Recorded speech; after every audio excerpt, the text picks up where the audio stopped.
I remember I went with Mr. Kartikayan to see Abdul Kalam when he was the president. And Mr. Kalam asked me, how do you find India now? I had first come to India in 1958, before some of you were born. And I met many saints then. In this time, I have not met saints, and I have been surprised. But I said to him, he said, how do you like what is happening to India? I said, India needs to go through this phase. India has to claim its place among the great nations of the world. But once this is over, I think India cannot but return to its roots. Its nature is to be spiritual. The destiny of India is to be the guru of the world. And it would be good if all of you could understand this and live up to that principle. I'm going to take a very different approach today to this subject of finding balance in life.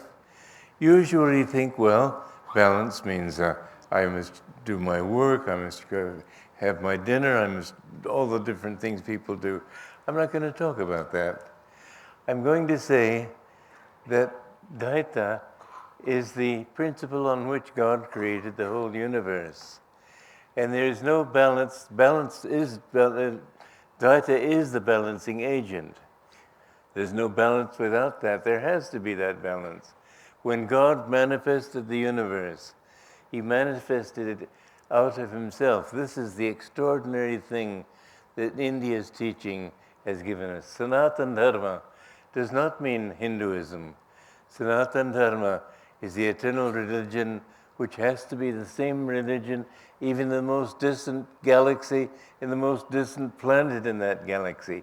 There cannot be another religion in the universe, because everything has come from God and everything must merge back into God. But God, it's all his consciousness. How was he able to manifest this universe? He could only do it as a vibration, the cosmic vibration of Om. He brought that, a portion of his consciousness began vibrating.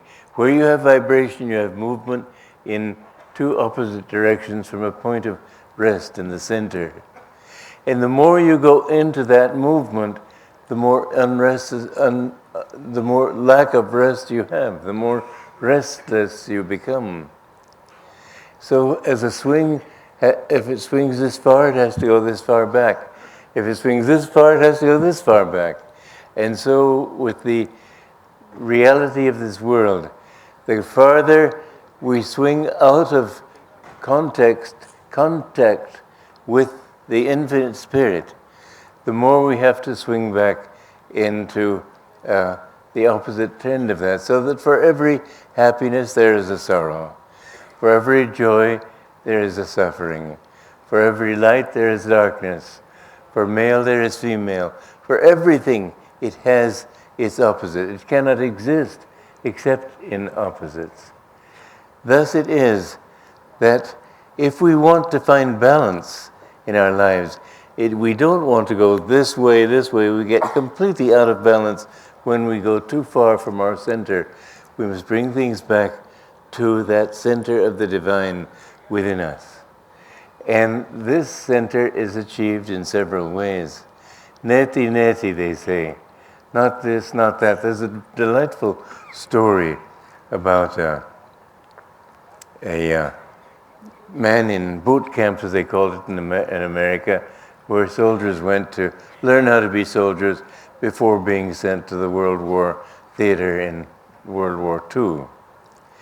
And this young man kept picking pieces of paper off the ground, throwing them down. This isn't it. This isn't it. Finally, they thought he's crazy. So they sent him to the camp psychiatrist. And the psychiatrist in his office, he kept picking up papers off the desk. This isn't it. This isn't it. Finally, the psychiatrist recommended him for a medical discharge. As soon as he got that piece of paper, he said, "This is it." And he ran out. So, this is it. The thing I want to emphasize today is not the neti neti, not this or not that. I want to emphasize what you can do in order to achieve that balance.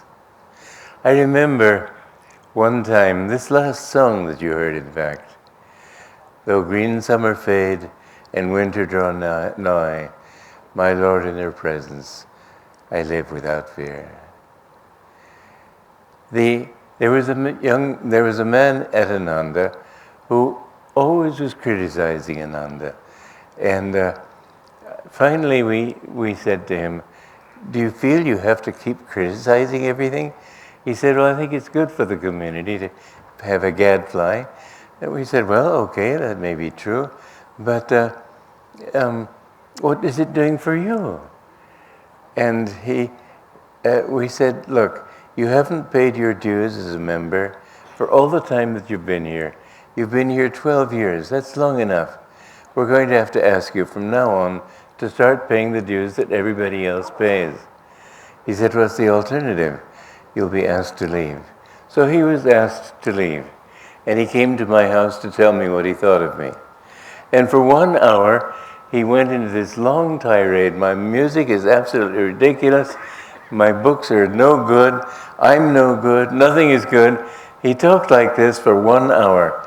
And I listened to him calmly, and I thanked him, and I let him leave quietly. But I got my frustration that I felt from all this out by writing that song. And it's a very dear song to me. It's one of my favorites. I want to say this, that the more centered you are in yourself, the more you will find that you can be creative in many, many different ways. One time Yogananda had an artist do a picture of Lahiri Mahashaya, my Param Guru. And Master didn't like it. He felt there was something missing, wisdom. And he went to the artist. He said, how long did it take you to paint this painting? He said, well, how long did it take you to learn your craft of painting? He said, it took me 20 years. And Yogananda said, 20 years to convince yourself you could paint? And the man said, oh, I'd like to see you learn as well in twice that length of time. Yogananda said, give me a week. And the man thought he was just being insulting. He left. Yogananda sat down and tuned himself to the consciousness that is needed to paint a good painting. He finished his painting. He had somebody call the artist. And the artist, when he saw it, said, who did that? It's much better than mine. Well, at least he had that honesty. But Yogananda said, you know who did it? I did. In 1 week he had learned. When you have things at their center, you have the power to create universes. When you get out of that center, you lose power, and you lose it continuously the further you get out of your own inner center. This is Ira in Pingala. I met a sadhu once. He was an old man, 132 years old. I'd say he had something to be able to live that long. But he told me I should not enjoy anything. I said, what, not even a beautiful sunset? No, nothing. I thought, what a dry approach. My guru said, you should enjoy everything with the joy of God. And this is much nicer than neti, saying everything is God, everything is God. This is the approach that I want to take today. That when you can get rid of the duality and become centered in yourself, then you will find, surprisingly, that you can accomplish a great deal more. Centeredness means to be able to understand both sides of a picture very quickly, instead of having one side here, one side there. You can't get it all together. The more centered you are in yourself, the more you will find that you can paint better, you can write better. You know, when I was a young man, I wanted to be a playwright. And I would look at a thing that I was writing, page 1, chapter 1, or act 1. I couldn't think of a thing to say. And I really got quite discouraged by this. But when I met my guru, and he taught me how to become centered in myself, and with his inspiration. I found that for example, that book that Mr. Kartikeyan was so kind to recommend, The Essence of the Bhagavad Gita, it's a very deep scripture. And I wrote the commentary on it, remembering what my guru had said. I wrote it in less than 2 months. And in those 2 months, I had to go out with people. Maybe 30 people visited me. Even so, I was able to do it. I wrote a biography of Yogananda in 3 weeks. And it's a complete biography. I just finished, and I want you to know this book today because we're especially... This is Patanjali, Demystifying Patanjali. I really urge you to get this book because any book that you've read on Patanjali, you will find that it's practically not understandable. They use words like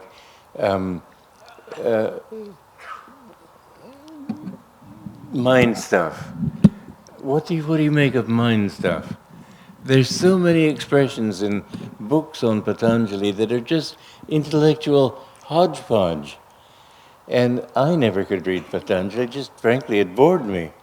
But somebody said to me, hey, you really should write a commentary on this because it's the yoga scripture. From ancient times, it's the only scripture of yoga. And I thought, well, I suppose I should. And I looked at it and I said, well, who's going to make any sense out of this? I don't know Sanskrit. I know a lot of Sanskrit words, but I do know when people are translating into English badly. And I knew that they were translating badly. And so I sat down to write this thing, and I tuned into my guru. That's very important to have a higher consciousness to tune into. In 3 weeks, I did the whole book, and it's called Demystifying Patanjali's Yoga Aphorisms, Yoga Sutras. You will find it amazing, this book, because suddenly you understand the whole picture of yoga. It was explained to me by my guru. It wasn't something that I came up with, but he explained it to me in such a way that it made absolute sense. When you read this book, you will understand what yoga is all about. The different stages of yoga. When he begins, he says, now we come to the subject of yoga. Now that word now is just tossed off. It's a very important word. Now means there's been a previous study, and the previous study is Shankya. There are 3 aspects of Indian philosophy that you need all 3 to understand perfectly the philosophy of India. The first is Shankya, the next is Yoga, the third is Vedanta. Shankya explains the why you should get out of Maya, why you should give up this attachment to this world. But it's all rational, and so it doesn't go into, there's a saying in Shankya, Ishvara Siddha, God is not proved. But that's because it's going on to show him in other ways. You can't prove God intellectually, but through yoga you can experience him. And the teachings of yoga are absolutely wonderful when you understand them through Patanjali. And finally, when you come to Vedanta, so many people think of Vedanta as just a mental thing, intellectual game. It is not. When you have attained that oneness with Spirit, you attain, as Patanjali says, the the stages of finding God are, you first attain Sabikalpa Samadhi, and then from there you go to Nirvikalpa. And you're only free when you've attained Nirvikalpa Samadhi. And there Patanjali says, even then you're not completely free, because you've got to remember all those past incarnations, millions of them. In the state of Nirvikalpa, Jivan Mukta can see visions of his past lives and in one meditation get rid of the karma of a whole lifetime. And I asked my guru, but couldn't somebody who's in that state be free immediately and say, I'm free and be free? He said, yes, you could, but for one thing you don't care. For another thing, you use this karma to come back and help other people. Because most people, when they attain moksha, and you attain moksha only when you've gotten rid of all those memories of I as a banker, I as a pilot, I as a businessman, I as a housewife, as a cook, as all the different things human beings can be. When you've gotten rid of all those thoughts that I was in this and I was in that, and you've come to understand not only presently you have no ego, but there's no ego even in those memories. This is the whole thing you really have to overcome, is the thought of ego. Ego is not arrogance. I know a woman said to me the other day, men have more ego than women. That's untrue. Each has its own way of expressing ego. There was a woman who said, some man said to her one time, women take things too personally. She said, nonsense, I don't. Well, that's how they take things, that's how they express ego. They take it too personally. I had a very interesting experience. Years ago, somebody told me I'd written many books of secrets for this and that. And he said, a book of secrets for women would be a very good book and a good seller. I thought, well, that's obviously one I can't write. Then I thought, well, let's see. And I asked God to show me. And all of a sudden, a very feminine consciousness came over me.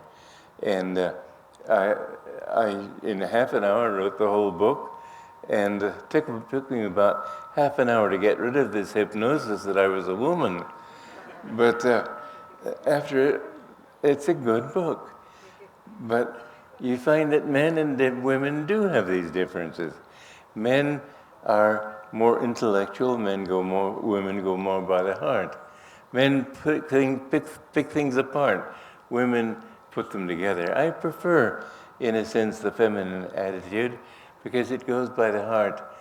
In Patanjali, he says, Yoga Chitta Vritti Nirodha. Yoga is the neutralization of the vortices. Vritti is vortex. The vortex of feeling. Chitta is feeling. The mon is situated at the top of the head. Buddhi is centered at the point between the eyebrows. Ahankara is centered in the ego. You notice how people, when they're proud, they're looking down their noses. That's because the tension in the neck pulls their head back. And feeling is centered in the heart. Now, women's problem is they get emotional.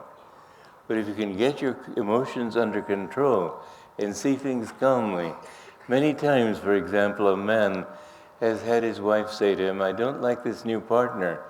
And he says, what do you mean? He came with the highest recommendations. She'll say, but there's none of this. There's something about him I don't feel right about. And one day the man wakes up and he finds that the partner has suddenly taken all the money and fled. So listen to your wives, men. When your wife speaks calmly, listen to her. And when your husband speaks impersonally, listen to him. Each has its own quality. Neither is better or worse than the other.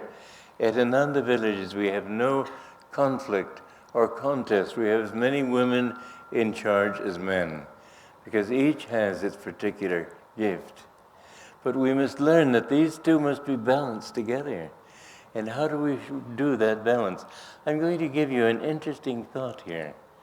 A Shudra is one who's gotten too far away from this duality, too far into it. When he gets a little bit more calm, then he becomes a Vaishya. So the caste system is really based on this duality. The more you are into duality, the more you are into ignorance and unknowing.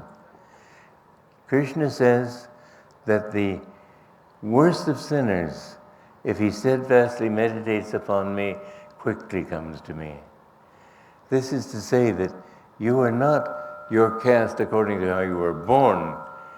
You can come out of that caste very quickly. A Shudra can become a Brahmin, at least theoretically. And you are not a Brahmin because your father was a Brahmin. The caste system is really the races of mankind. Black and brown and white and yellow and so on. These have nothing to do with it. That's just the color of your skin. But what you are, whether as a stupid person who doesn't really think much, which is identified as a peasant, it's only because peasants usually are not thinking people. But there are plenty of very intelligent and wise peasants. A Vaishya is usually a merchant, but he doesn't have to be. A Vaishya can be anything. He can be a Brahmin trying to get money out of people. So it depends on where you are. When you have reached the level of awareness that you understand that you find more happiness in giving than in taking from people, then you become a Kshatriya. Kshatriya is normally a soldier. Why a soldier? Because a soldier, I mean, there are plenty of crude soldiers, but ideally a soldier is one who is willing to share his life, give up his life for the welfare of his fellow man. And so a true ruler should be a Kshatriya in the sense of living to serve people. A true king is not one who takes. He's not like Rama, who shares with others, who lives dharmically. And a Brahmin, finally, because a Kshatriya reaches that point where he understands that I'm not happy until I share with the people. But then you understand at first giving people food, giving people money, it's okay to give them money, but they run out of it sooner or later. Much better to give them a job. And they may have a job and still not be happy. The greatest thing to give people is happiness. And if you really want to share happiness in the highest way, you have to share the happiness that is God, Satchidananda. And when you have been able to give that, then you become a Brahmin. So a true Brahmin is not a priest.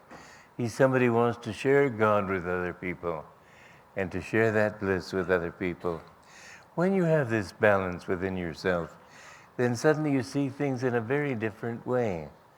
For example, when you get centered in yourself, then you see that other people they're all like you. You see that everybody in the world wants bliss. Everybody wants happiness. Even the worst mafioso is only doing what he does because he thinks it'll give him happiness. The only thing wrong with it is that it doesn't give him happiness. And so we have to go through many, many incarnations before we finally understand that to live God and to share God with other people is what we want. I remember when I was a young man, I was 20, and I didn't used to think about God much because I thought that the God I heard about in the churches just it didn't interest me. I wanted to find truth. And what did God have to do with truth? And so I was thinking of doing it through science, through politics, through upliftment of mankind, through the arts to find inspiration. But I found that every one of those ways was a dead end. And I reached the point finally of understanding that without God, there cannot be truth. And I remember one night in Charleston, South Carolina, I was 21 years old, and I went out into the darkness, and I asked myself, if there's a God, what must he be? He can't be a policeman or a judge waiting for us to make a mistake so he can throw us into hell. That didn't make any sense to me. And I thought, well, what is making me ask this question? And I thought it's because I'm conscious. And if I'm conscious, he has to be consciousness. Then my goal in life has to be to find God. And I remember I was just overwhelmed by the grandeur of this discovery. And I thought, am I going crazy? I didn't know the lives of saints. I didn't know anybody before me had ever sought God. And I thought, maybe I need to get back to the country. And I went back to the countryside and tried to find the beauty of nature and tried to be inspired by that. And I'd look at the rainbow on a leaf in a little dewdrop. I'd say, that's beautiful, but I can't feel it. I said, I've just got to change myself. And I remember my father was in Esso, and he was sent as an oil geologist to Egypt. It was entirely God's way of giving me a chance to completely change my life. The very day that I put my mother on the ship to go join him, this is in 1948 when they didn't fly. And the very day I put her on the ship, I went uptown New York, and I discovered Autobiography of a Yogi. It absolutely changed my life. I didn't know anything about Indian philosophy. I didn't know anything about gurus. I didn't know anything about anything. But what he wrote in that book was so absolutely compelling that I said, I've got to become his disciple. And I went across the country by bus. And when I reached Los Angeles, I said, I want to be your disciple. And he made me his disciple right then. He said, I give you my unconditional love. Well, I suppose I must have been with him a long time for him to give me that promise. But I've been with him now for 64 years. And I have to say that I cannot imagine a more wonderful life. All my life has been dedicated to serving him and to serving his mission. And this mission is to help you to understand a whole new approach to Sanatana Dharma. Just as Buddha had to come in the around 500 BC in order to bring people out of the thought of Maya, out of the thought of worshipping the devatas, into the thought of realizing we have to do it ourselves. And then Shankaracharya came and explained that we're not atheists. People who followed Buddha became atheists, but Buddha was not an atheist. He was just saying, this is what you've got to do in order to find God. And in that, he taught Satchidanandam. Satchidananda is God, is the definition of God. This is what Yogananda is teaching today. But he's teaching it in a new way. He's teaching it in such a way that even today, people think too much of Ganesha, Saraswati. That's all very good, but you've got to do the effort to change yourself. This is where yoga comes in. You've got to do the effort to offer yourself up to God. You don't have to pray for God to do things for you. You know, I don't like to pray for myself. In fact, I won't pray for myself. I remember one time, quite a few years ago, it was Sunday morning. I was supposed to give the service on Sunday at our temple. And at 11 o'clock, at 9 o'clock, all of a sudden I was hit by a kidney stone attack. Those of you who have had them know how very, very painful they are. And my body was just shaking like a leaf. I wouldn't pray for myself. People kept saying, we've got to take you to a doctor. I said, I can't go. I'm in too much pain to travel. But I couldn't speak. And for 2 hours, I just crouched over my bed, just shaking in pain. But I would not ask Divine Mother to help me. And then finally I said, well, I looked at my watch and I saw it was 11:15. I was supposed to be giving the service in 15 minutes. I said, Divine Mother, if you want me to give this service, you've got to do something about this. Just this quickly, it all vanished. In that length of time, the time it takes me to wave a hand across my body, that pain was replaced by intense joy. I could hardly speak anyway, but at least I could speak somewhat. The thing is that if you pray to God, not for yourself, for your family to become healthy and wealthy and all those things, these are useless things. Why waste time on those things? This is what will keep you coming into this world again and again. Krishna says in the Bhagavad Gita, get away from my ocean of suffering and misery. This ocean, yes, there's enough satisfaction for us to keep hoping. So we come back and again and again. But really, it gives you so much pain because the principle of Dvaita is that for every pleasure you experience, you've got to experience an opposite pain. So be centered in yourself. When you can do that, when I go to the dentist, I center myself in myself. I don't take painkiller.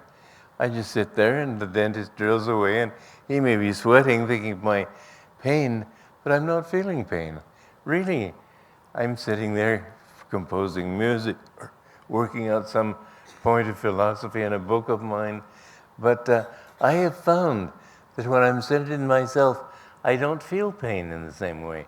I had a dream just not long ago that I was being burned at the stake by enemies of mine. And I just thought, well, the pain won't last long. And this is a good thing to do when you feel pain. Just say, well, it won't last. Everything will go to its opposite in time. And so I just said, I'll endure it and it'll be fine. I'll be out of my body and I'll be very peaceful. Then my enemies were seated at a table. This is all a dream, remember. And they were all seated at a banquet table nearby. And they were feasting and enjoying and laughing and telling jokes. And I didn't pay any attention. And then some friends of mine came and rescued me.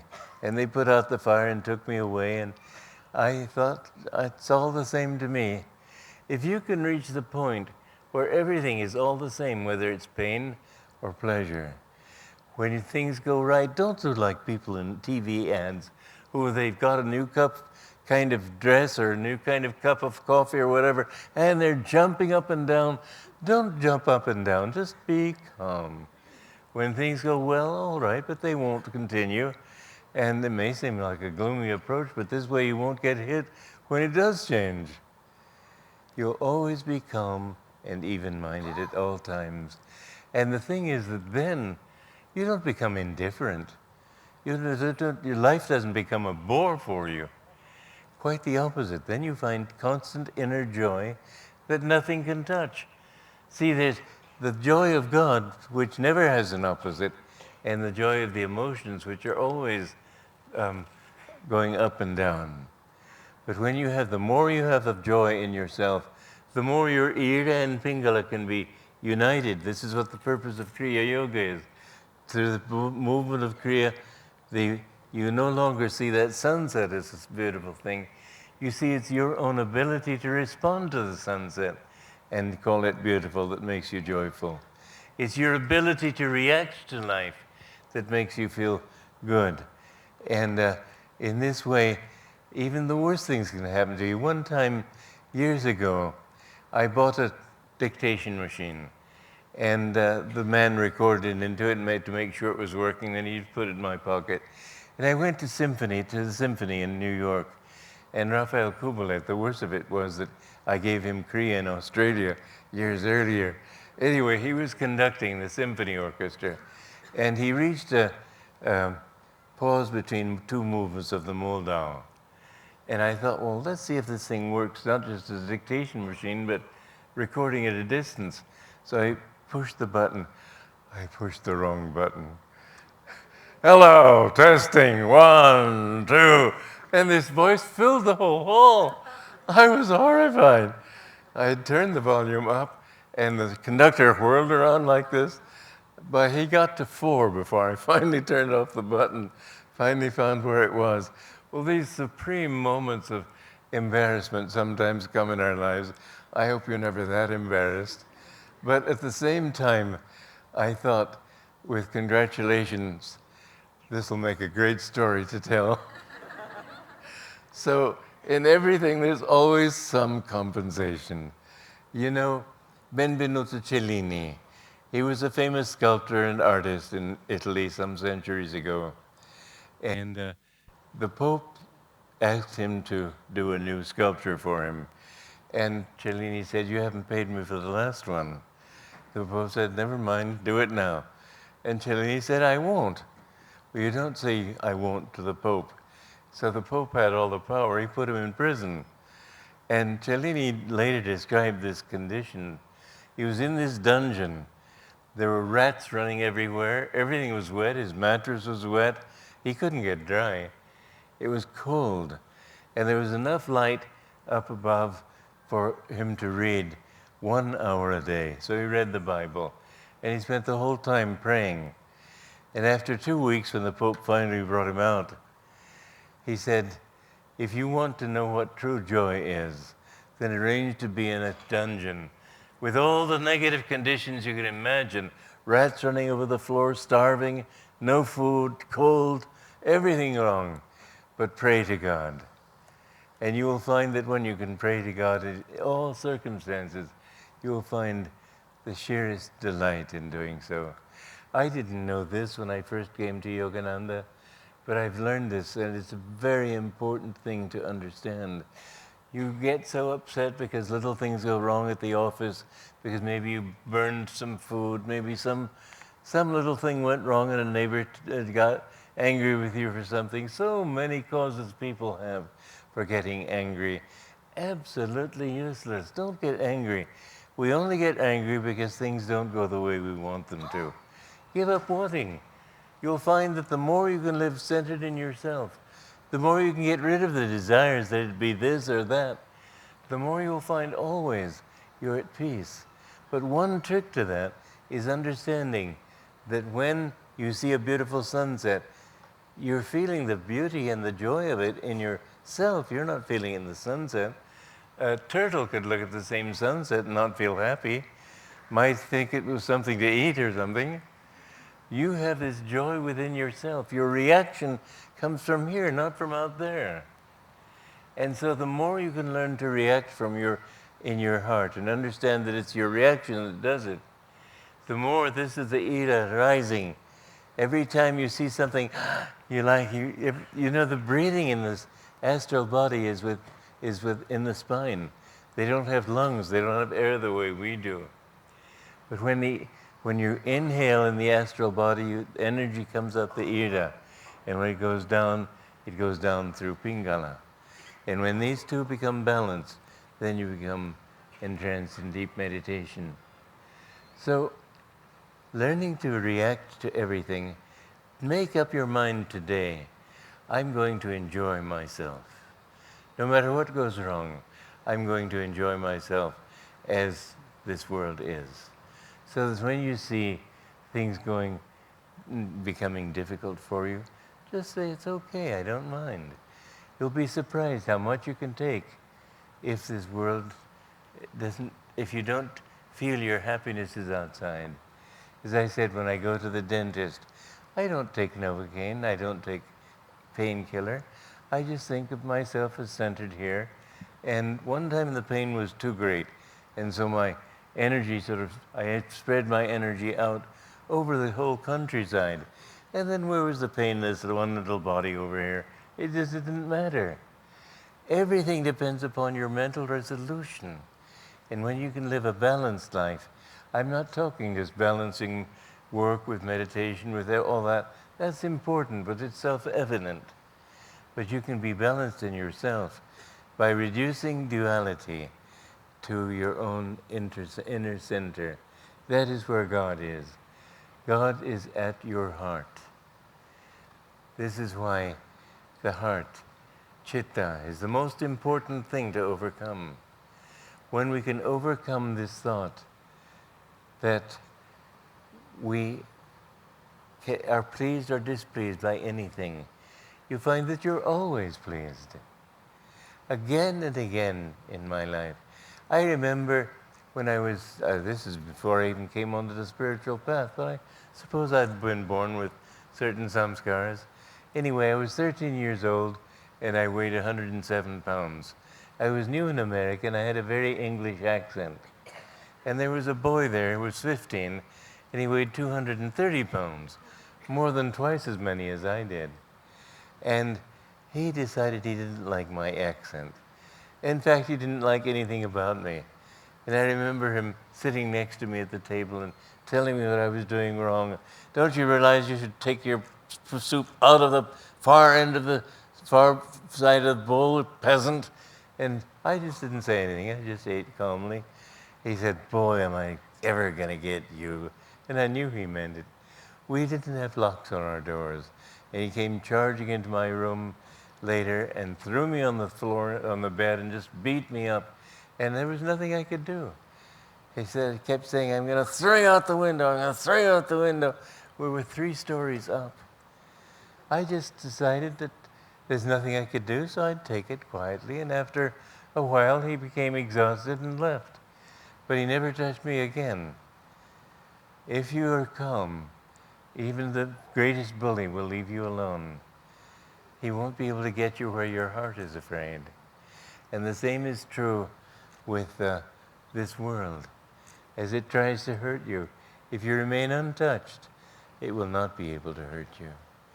Remember the saying, the statement that was made by a yogi when Emperor Alexander came to India, and he heard about these yogis, and he was intrigued, and he sent to one yogi.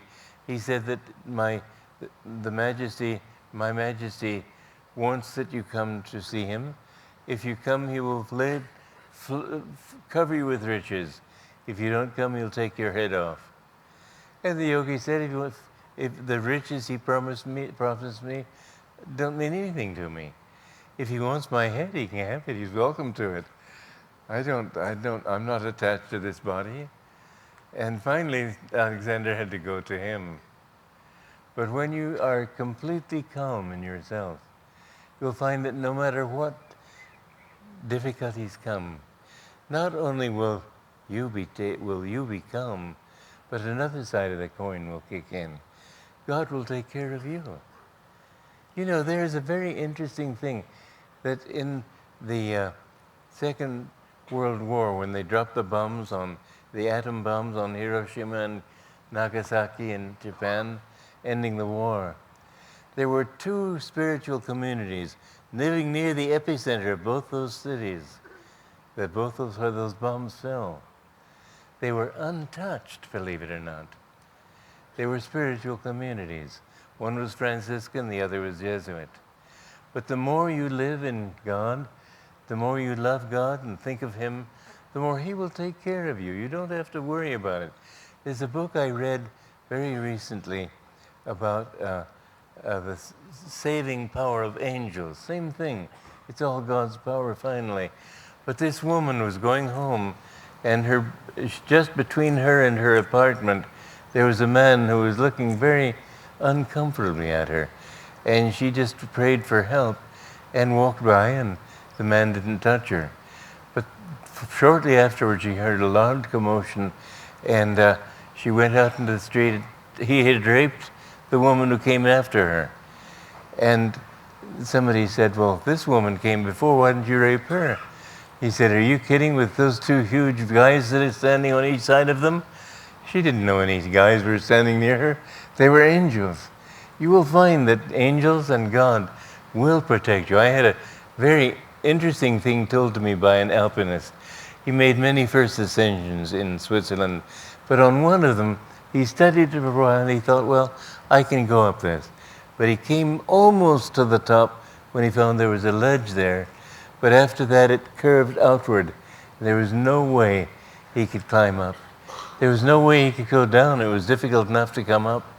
He had no choice before him except to sit there and starve to death. Nobody could have heard him, nothing. And so he said, well, better die trying than die just by not using my will. So he started to climb. As soon as he got upside down, he fell. Climb, fell. Climb, fell. He was bruised all over. But he said, I'll just keep trying. About the 25th time, suddenly, instead of falling to the ground, this force pushed him against the mountain. And he was able to climb up to the top and walk down easily on the other side. But there are forces that will help you in the most extreme cases. You will find help if you love God and if you live in your inner center. So what I'm telling you today has the most important practical advantages. It's very important to understand the more you live in God. We're coming to a time now of very serious depression. It will be much worse than the 1930s, much worse. And although the depression will begin in America, it's going to hit the whole world. Money won't be worth the paper it's printed on. What will you do just not very long ago in Chicago, in Detroit rather, when they had a strike there and they tried to bring money into the inner city so that the people living there could be fed. They had to come with 2 men with guns on each side of the truck to protect it from the mobs outside. What will it happen when trucks can't get into the inner cities? We will have a very Great Depression. It will lead to war. And here in India, well, what can you think? You've got Pakistan backed by China. That will give Pakistan the courage to try. It's not going to be easy in this country. It won't be easy anywhere. But if you love God, if you think of Him, He will protect you. And this is the most important thing. Another very important thing is to get land where you can grow your own food. Food is going to be impossible to get. But if you have a place where you grow your own food, where a community would be best. We've started such a community in Pune, near Pune, in Matunde, a little village.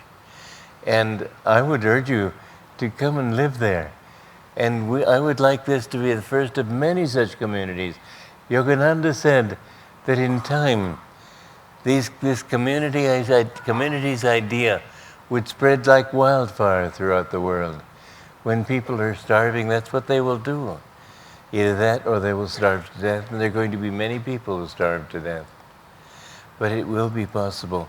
Mind you, in the last century, in our times, there have been great depressions, hyperinflation. Germany in 1923, the mark was worth nothing. Argentina went through a period of hyperinflation. It's going to come. And I urge you to seriously think about starting a community or joining our community. I tell you, I started a community. We have 9 communities now. But the first was not easy to start. Everybody wanted it this way, no this way, no this way, no this way. I had only to open my mouth for 10 people to jump into it.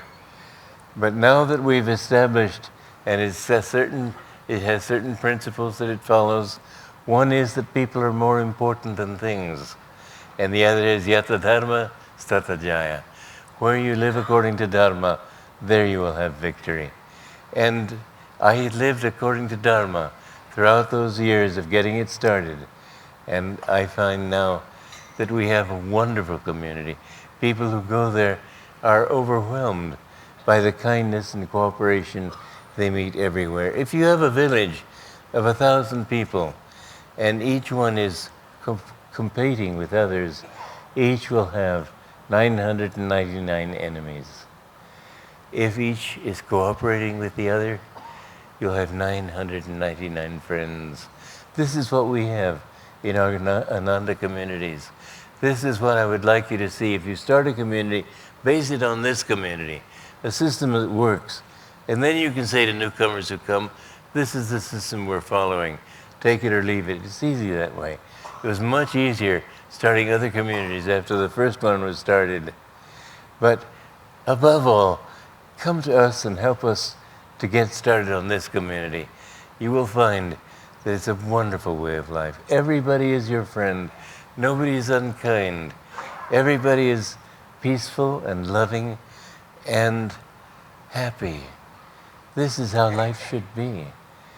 And yet, how often life is not like that. So if you can live a balanced life, if you can balance yourself and not have likes or dislikes, just be calm and centered in yourself, you will find that everything you want comes to you. God works from within, not from without. When you're looking for what you want outside yourself, you'll always find, like that story of when Yashoda wanted to tie Krishna when he was a little baby, and she went and got some string to tie him up. There was just as much string lacking. So she got more string and more string. There's always just as much lacking. And then she understood and she said, Lord, please help me, let me tie you up. But if you can do it the right way, you find there's no problem. If you do it in God and for God, I found that everything has gone right. Even the most difficult times in my life, I found everything is just beautiful. Just a year ago, I was in a hospital, in an intensive care unit down in Pune. And I had wire all over me. It looked like I was covered with spaghetti. And the doctors and nurses would come to me with this worried look, how are you? I said, just wonderful. I think the main thing is that we must not be afraid of dying. You know, when you die, you're going to be very happy. There's no pain in death. There's nothing but release. Yes, if you have desires for anything, you'll have to come back and fulfill those desires. But it's this body that gives you your trouble. It's not that world. So don't be afraid of death. And when you can be free of death, you'll find that the saying, yata dharma tata jaya, works. You will be able to live dharmically then. So, again, to tell you about this book of mine, do please get it. Because it's the Demystifying Patanjali. I wrote this book in just 3 weeks, but it's really the lifetime of living with my guru and living for my guru that has made this understanding possible. I know that if you want to know about yoga, you'll love this book. God bless you all.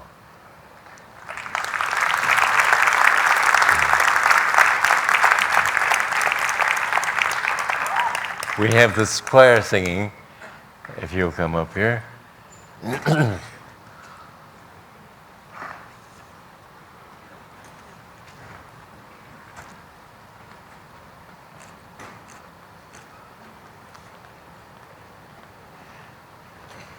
And I will sing you a song too, but Did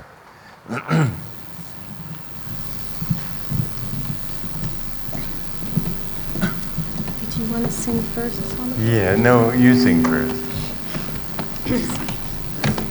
What are you going to sing? No, I'll sing first.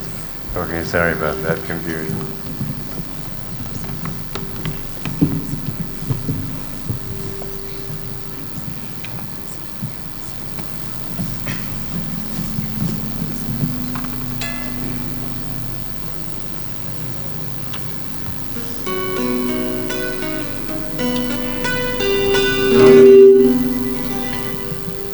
Love is all I know. Son, are we all right? Oh, sorry. Start over again. Sorry. Love is all I know. Sun rays on the snow of a winter long in darkness without song.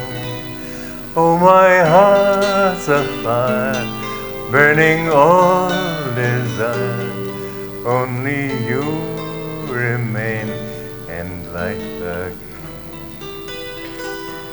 Too long I did stray, flung lifetimes away, imagine you did not care. I know now your smile was mine all the while, I listened and love was there. I can't breathe for love, all the stars above call to me, come home. Life's waves all end in foam, only love can heal all the pain I feel. What a fool was I to turn away.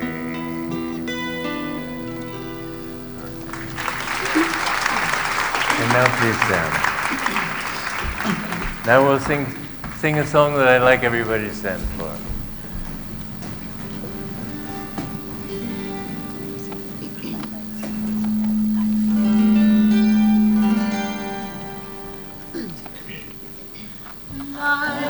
Light within us shining, has shone where freedom lies. From earthly walls confining,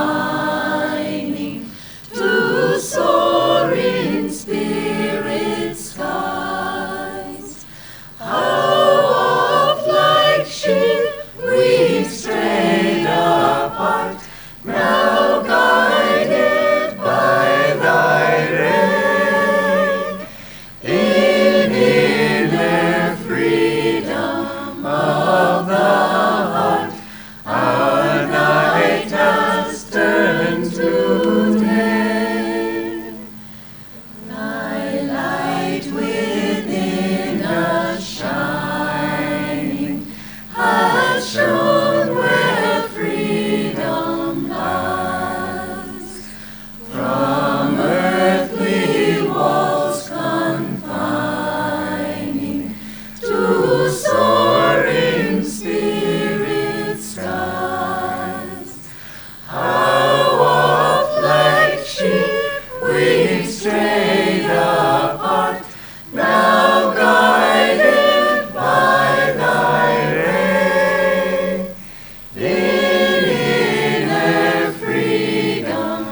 you.